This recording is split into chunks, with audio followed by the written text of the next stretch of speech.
आज की इस वीडियो में हम एसएसटी के chapter 1 resources utilization and development का चैप्टर को रीड करेंगे। Okay, nature has borrowed upon our mother earth with a large variety of rocks, soils, minerals, vegetations, animal etc. जो नेचर है उसने बहुत सारे, वो हमारे लिए एक माँ के समान है। जो हमारा नेचर है अर्थ, वो हमारे लिए एक माँ के समान है। उसने हमें बहुत सारे वैरायटी के रॉक्स, सॉइल, मिनरल्स, वेजिटेशन और एनिमल्स प्रोवाइड कराए हैं। हम इसे यह भी कह सकते हैं कि जो नेचर है हमारा, we use the gift nature to fulfil our needs. हम नेचर को अपना गिफ्ट भी समझ सकते हैं, क्योंकि वो हमारा डे टू डे में जो सामान यूज़ होता है उससे हमें देता है nature. We need air to breathe, water to drink and food to eat. वो हमें एयर देता है, एयर प्रोवाइड करता है जिससे हम ऑक्सीजन ले सकते हैं। वाटर प्रोवाइड करता है जिसे हम पी सकते हैं। एंड वह हमें फूड प्रोवाइड कराता है जिसे हम खा सकते हैं। Okay, we get all this things from earth. ये जितना भी थिंग्स है वो हमें कौन देता है? वो हमें अर्थ देता है, earth. Okay, hence all the things on earth which are necessary for our existing on this planet are known as resources। जितने भी थिंग्स है इस अर्थ पे जो हमारी रिक्वायरमेंट है, उस थिंग्स को हम रिसोर्सेज कहेंगे। तो आप इसे भी अपने बुक में अंडरलाइन कर लीजिए। All the things on earth which necessary for existing on this planet are known as resources। Okay, इसे भी आप अपने बुक में अंडरलाइन कर लीजिए। Even human being are considered as a resources because human being are an assist। हम जो human beings हैं वो भी एक रिसोर्स है, क्योंकि हम रिसोर्सेज का यूज़ अच्छे से कर पाते हैं और रिसोर्सेज को हम और डेवलप कर पाते हैं। It is only with the help of human skills that the other resource can be developed. ये जितने भी रिसोर्स है उसे हम डेवलप कर पाते हैं किसके कारण? ह्यूमन रिसोर्स के कारण। किसके कारण? ह्यूमन रिसोर्स के कारण। Okay, human needs and want are rather uniform in all the parts of the world, not stick over the year. They generally grow and become complex with process to change the society। हम जो human being है वो society को change कर सकते हैं resources के use से।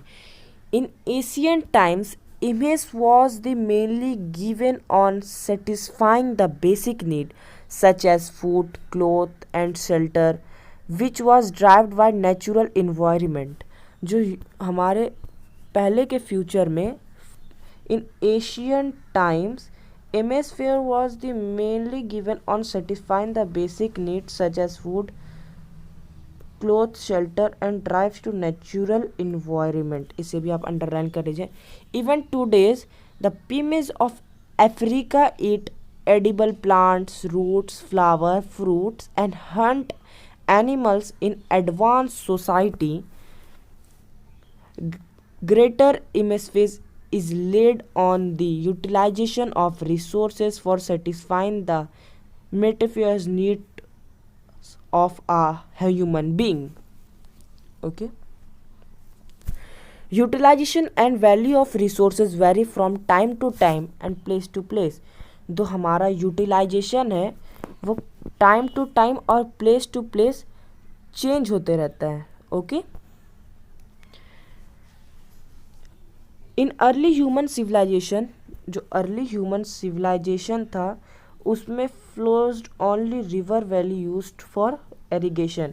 वो फील्ड के इरिगेशन, मतलब कि खेतों में अनाज को उगाने के लिए सिर्फ वाटर का इस्तेमाल करते थे। बट नाउ हम वाटर का क्या क्या इस्तेमाल करते, but now human being use water for generating energy, irrigation, navigation and industry etcetera. आज के दिन में हम वाटर का पहले से बहुत ज़्यादा इस्तेमाल कर पाते हैं। हम उसे एनर्जी जनरेट करते हैं। क्या जनरेट करते हैं? एनर्जी। हम उसे फील्ड इरिगेशन में इस्तेमाल करते हैं, नेविगेशन के लिए, एंड इंडस्ट्री। जो ये देख रहे हैं ना, ये नेविगेशन है, ये चल तो रहा है लेकिन इसे डायरेक्शन नहीं पता चलेगा, तो उसके लिए भी हम वाटर का इस्तेमाल करते हैं। Okay.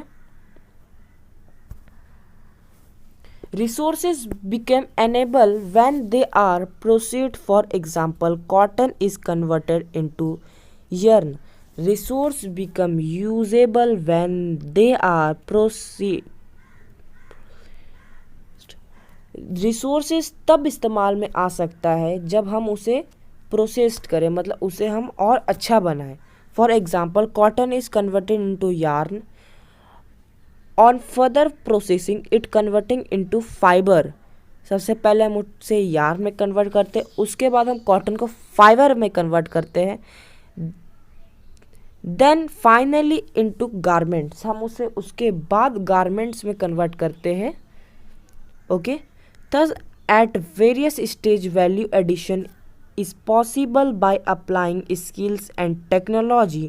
Generally, the utilization of resources depend upon various factors such as, जो यूटिलाइजेशन है रिसोर्स का वो वेरियस फैक्टर्स में है, जिसमें सच एज है अवेलेबल ऑफ रिसोर्सेस।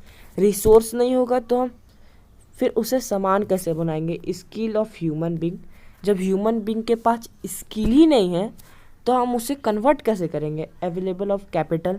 अगर हमारे पास मनी ही नहीं है तो हम उससे वर्कर को पैसे कैसे देंगे? Ability of water. वाटर नहीं है तो हम सामान बनाएंगे कैसे? मशीन्स एंड टूल्स नहीं है, एडवांटेज ऑफ टेक्नोलॉजी नहीं है तो हम क्या करेंगे? Availability of transportation, communication. अगर हमारे पास ट्रांसपोर्टेशन की फैसिलिटी नहीं है, कम्युनिकेशन की फैसिलिटी नहीं है तो हम उसे एक जगह से दूसरी जगह कन्वर्ट कैसे करेंगे और पता कैसे करेंगे कि हमारे प्रोडक्ट कहाँ तक पहुँचा है? In the initial state of economics development, availability of resource played very important role. आज के समय में जो रिसोर्सेज है वो बहुत इंपॉर्टेंट रोल प्ले कर रहा है।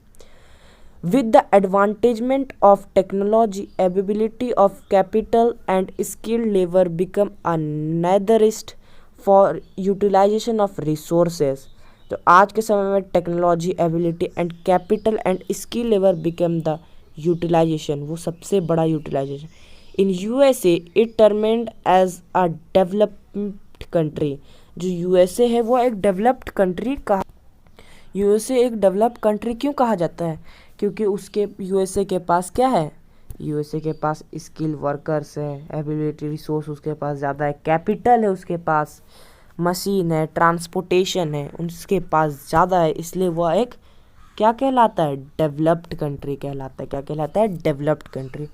Because it unique economically simplified, technology advance. उसके पास क्या है? इकोनॉमिकली है, वो इकोनॉमिकली बैलेंस्ड है। On other hand India is still developing country. हमारा इंडिया क्या है? इंडिया क्या है? इंडिया हमारा एक डेवलपिंग कंट्री है, वो अभी डेवलप कर रहा है। Through resources are initial for development but their mere presence does not graded development. Other factor also calls. Okay, classification of resources. Classification resource को हम कितने पार्ट्स में क्लासीफाई करते हैं? Renewability first, second origin, third is occurrence and fourth is development. Renewability को हम किसमें? Renewable resources and non renewable resources. Organic को बायोटिक एंड एबायोटिक। ऑकरेंस में natural and manmade. And potential में डेवलपमेंट में पोटेंशियल एंड एक्चुअल। ओके, तो आज की इस वीडियो में इतना ही। ये हमारा पार्ट 1 रहेगा चैप्टर 1 का। और इसके बाद आगे के चैप्टर को हम पार्ट 2 में कवर करेंगे। ओके, तब तक के लिए बाय।